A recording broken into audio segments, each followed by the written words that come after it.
SFI का अखिल भारतीय जत्था शिमला पहुंच गया है। एसएफआई ने सरकार के खिलाफ ये जत्था निकाला है।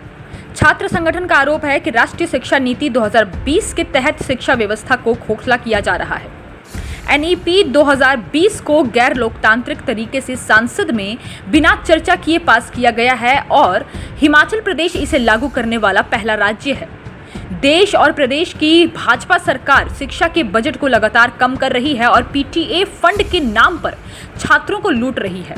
आए दिन फीस में बढ़ोतरी कर रही है और छात्रों के जनवादी लोकतांत्रिक अधिकार छात्र संघ चुनाव को बहाल नहीं कर रही।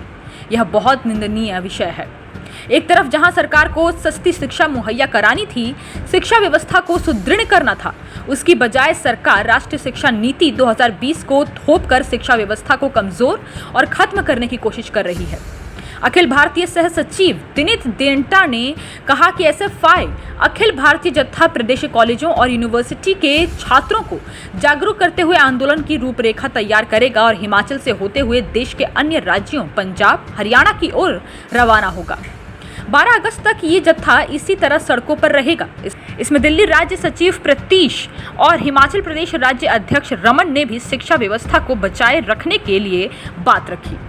एसएफआई हरियाणा राज्य सचिव मंजीत तथा दिल्ली विश्वविद्यालय से शरण्या ने भी अपनी बात रखते हुए कहा कि अगर सरकार इस छात्र विरोधी एनईपी को वापस नहीं लेती है और छात्र मांगों को पूरा नहीं करती है तो पूरे देश के छात्रों को लामबंद करते हुए एसएफआई उग्र आंदोलन करेगी।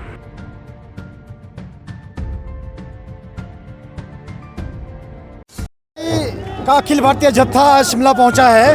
एसएफआई ने शिक्षा बचाओ, संविधान बचाओ और देश बचाओ के नारे के साथ 5 अलग अलग जत्थे पूरे देश के अंदर जो 1 अगस्त से शुरू होकर 15 सितंबर को खत्म हो गए, इस नारे के साथ ये जत्थे पूरे देश के अंदर 5 अलग अलग जा रहे हैं। इन जत्थों के माध्यम से जो जबरन और गैर लोकतांत्रिक तरीके से जो शिक्षा नीति, नई शिक्षा नीति भाजपा सरकार और आरएसएस ने अपने एजेंडे को पूरा करने के लिए हिंदुस्तान के ऊपर थोपी है, उसका विरोध हम इसके माध्यम से कर रहे हैं। शिक्षा का जो केंद्रीयकरण, भगवाकरण और शिक्षा का जो बाजारीकरण किया जा रहा है, आम छात्रों को जनमानस की पहुंच से जो शिक्षा लगातार दूर होती जा रही है, उन मांगों को लेकर ये जत्था आज हम इन जत्थे के माध्यम से छात्रों से समर्थन जुटा रहे हैं और आने वाले समय के अंदर एक निर्णायक लड़ाई जो है इस एनईपी के खिलाफ एसएफआई पूरे देश के अंदर लड़ेगी। हिमाचल में कहां ये जत्था जाने वाला है? अभी कितनी जगह? हिमाचल में पिछले कल सोलन से होकर जत्था शिमला पहुंचा है। इसके बाद कुल्लू, मंडी, कांगड़ा और बैजनाथ से होने के बाद ये जत्था जो है आपका पंजाब, उत्तराखंड, उत्तर प्रदेश, हरियाणा, राजस्थान में जो जाके दिल्ली के बाद राजस्थान में जाके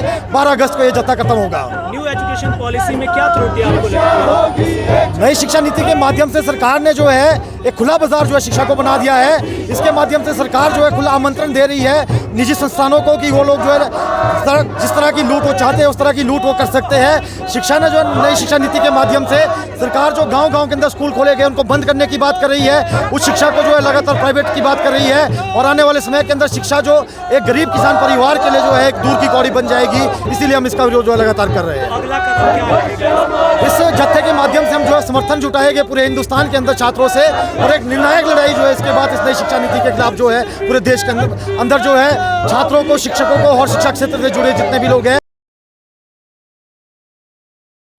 हिमाचल प्लस न्यूज के लिए शिमला से पुष्पेंद्र चौधरी की रिपोर्ट।